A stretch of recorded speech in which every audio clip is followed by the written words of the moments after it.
नमस्कार दोस्तों। चैत्र मास हिंदू वर्ष का पहला महीना होता है, इसलिए इस दिन चैत्र पूर्णिमा का विशेष महत्व होता है। इस दिन भगवान सत्यनारायण जी की पूजा की जाती है और उनकी कृपा प्राप्त करने के लिए पूर्णिमा का व्रत किया जाता है। चैत्र पूर्णिमा के दिन नदी, तीर्थ, सरोवर या फिर पवित्र जलकुंड में स्नान और दान करने की परंपरा है। चैत्र पूर्णिमा के दिन स्नान दान से पुण्य फलों की प्राप्ति होती है।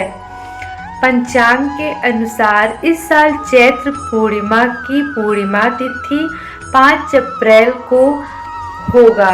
चैत्र पूर्णिमा का व्रत 5 अप्रैल को रखा जाएगा, लेकिन उदया तिथि के अनुसार पूर्णिमा स्नान 6 अप्रैल 2023 को होगा। शास्त्रों के अनुसार चैत्र पूर्णिमा के दिन भगवान श्री कृष्ण ने व्रज में रास उत्सव रचाया था, जिससे महारास के नाम से जाना जाता है। इस महारास में हजारों गोपियों ने भाग लिया था और हर गोपी के साथ भगवान श्री कृष्ण रात भर नाचे थे।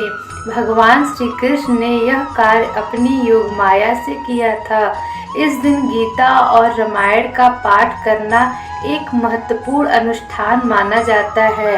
आज के दिन दान पुण्य करने से व्यक्ति को अपने सभी वर्तमान और पिछले पापों से मुक्ति मिलती है, साथ ही भक्तों की सभी इच्छा पूर्ण होती है। एक कथा के अनुसार एक नगर में सेठ सेठानी रहते थे।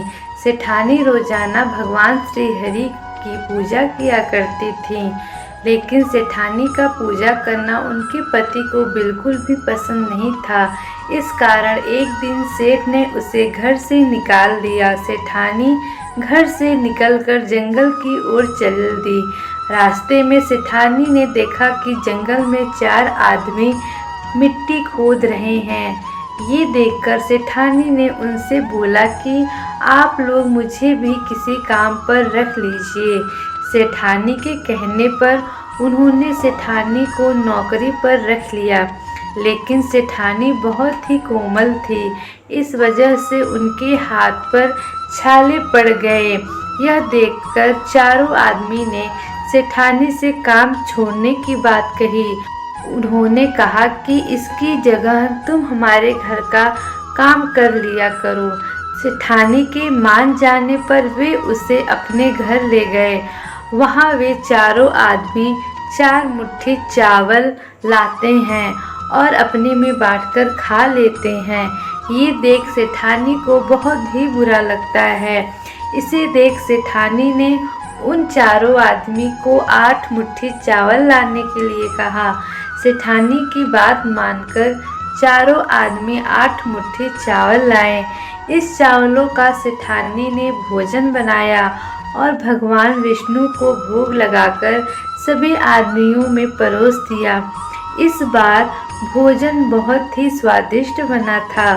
सेठानी से खाने की तारीफ करते हुए इसका राज पूछा, तो सेठानी ने कहा कि ये भोजन भगवान विष्णु जी का जूठा है, इसी वजह से ये आपको स्वादिष्ट लग रहा है। उधर सेठानी के जानने के बाद से सेठ भूखा रहने लगा। सेठ जंगल में सेठानी को ढूंढने निकल गया। रास्ते में वही 4 आदमी मिट्टी खोदते हुए दिखाई दिए। सेठ ने उन्हें कहा कि तुम मुझे काम पर रख लो। तब चारों आदमी ने उन्हें काम पर रख लिया, लेकिन सेठानी की तरह मिट्टी खोदने से सेठ के हाथों में भी छाले पड़ गए। यह देखकर उन्होंने सेठ को भी घर का काम करने की सलाह दी। सेठ भी उनकी बात मानकर उनके घर चल दिया। घर पहुंचकर सेठ ने सेठानी को पहचान लिया, लेकिन सेठानी घूंघट में होने के कारण सेठ को पहचान नहीं पाई। हर दिन की तरह इस बार भी सेठानी ने भगवान विष्णु जी को भोग लगाकर सभी को खाना परोसा, लेकिन जैसे ही सेठानी सेठ को खाना परोसने लगी तो भगवान विष्णु जी ने आकर सेठानी का हाथ पकड़ लिया और कहा कि तुम ये क्या कर रही हो। सेठानी बोली, मैं कुछ नहीं कर रही, मैं तो भोजन परोस रही हूँ। पर चारों भाइयों ने सेठानी से कहा कि हमें भी भगवान विष्णु के दर्शन कराओ। सेठानी के अनुरोध करने पर भगवान विष्णु जी उन सभी के सामने प्रकट हो गए।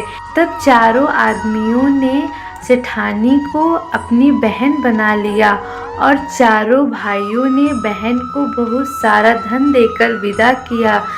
तब से सेठ भी भगवान विष्णु जी का भक्त बन गया और पूरी तरह श्रद्धा से उनकी पूजा करने लगा।